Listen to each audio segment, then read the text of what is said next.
서암이 암두에게 물었다. 어떤 것이 근본답게 항상한 이치입니까? 움직였다. 서암이 다시 물었다. 움직일 때는 어떠합니까?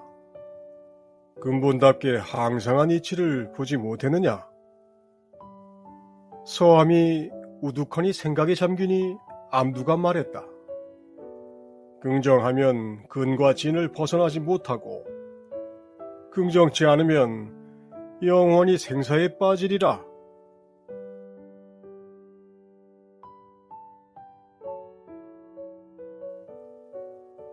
근본의 이치는 진여입니다. 물론 진여는 그것의 이름일 뿐입니다.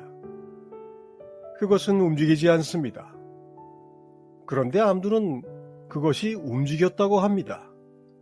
어찌 된 일인가요?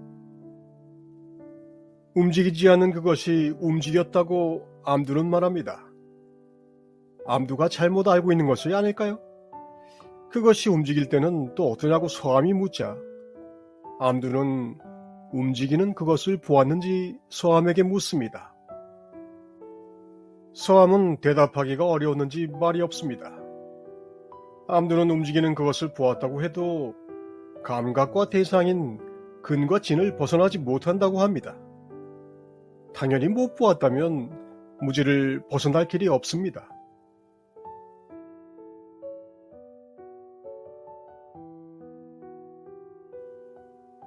스님들의 대화가 쉽지는 않습니다. 근본답게 항상 하다는 것은 변하지 않는다는 것입니다. 변하지 않는 것이 위치 이동이 있을 리가 없죠. 당연히 움직이지 않습니다. 그런데 왜 다른 말을 하는 걸까요? 말로 하려니 그럴 뿐입니다. 움직이는 것은 움직이지 않습니다. 말이 되지 않는 이 말이 그 말입니다.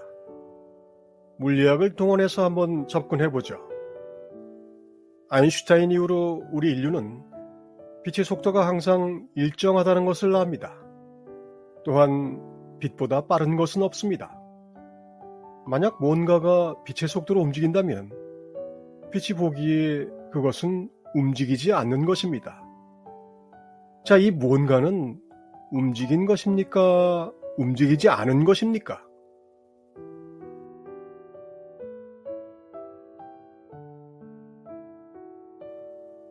월주 건봉 화상이 대중에게 말했다. 하나를 들지 둘을 들어서는 안 된다.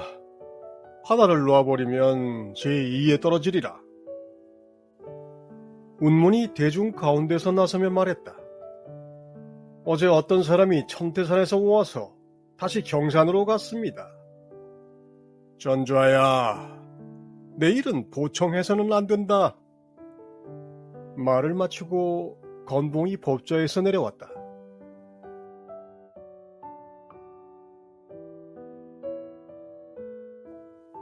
건봉은 오직 하나만을 알라고 합니다.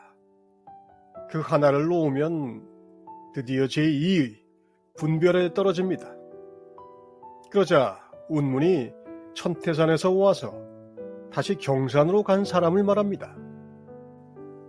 건봉이 말한 그것으로 이미 제2에 왔다가 간 것을 운문이 알았던 것입니다.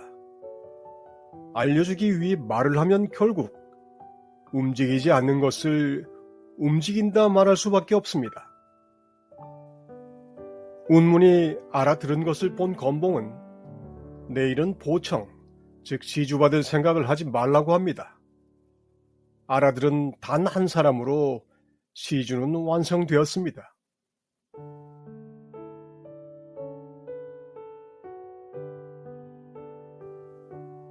서암과 암두의 이야기나 건봉과 운문의 이야기나 모두 그 하나를 말합니다.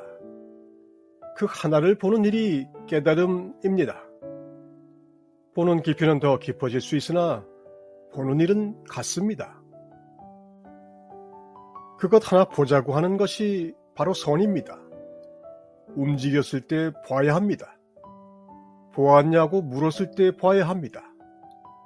하나를 들었을 때 못 보면 분별의 제2에 떨어지기 때문에 그렇습니다. 분별이 인간 인식법의 기초입니다.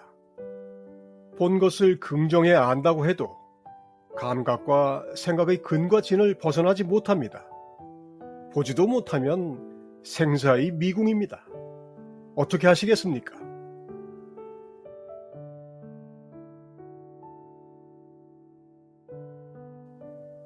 선은 인간을 뛰어넘으려는 것입니다. 인간은 그저 인식의 구조, 생각 덩어리일 뿐입니다. 당신이 당신이라고 믿는 몸과 마음을 입증할 수 있는 유일한 근거는 그것 말고는 없습니다. 하지만 그것은 또한 유일한 탈출구이기도 합니다. 인간을 넘기 위해 인간에게 주어진 감각과 생각을 활용할 수 있습니다. 감각과 생각을 하는 당신을 찾아내려면 또한 감각과 생각의 시작인 거기가 출구입니다.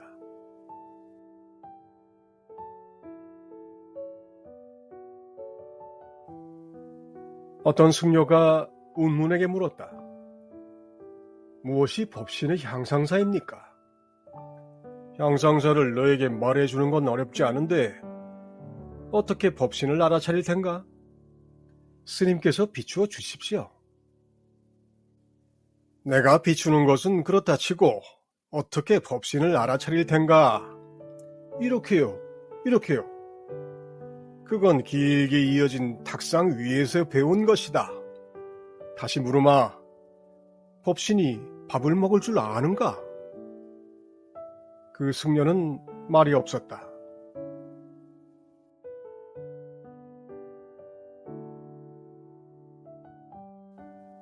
논산의 신병 교육대 훈련병이 입을 다물고 밥을 먹어보면 그냥 알지 말입니다.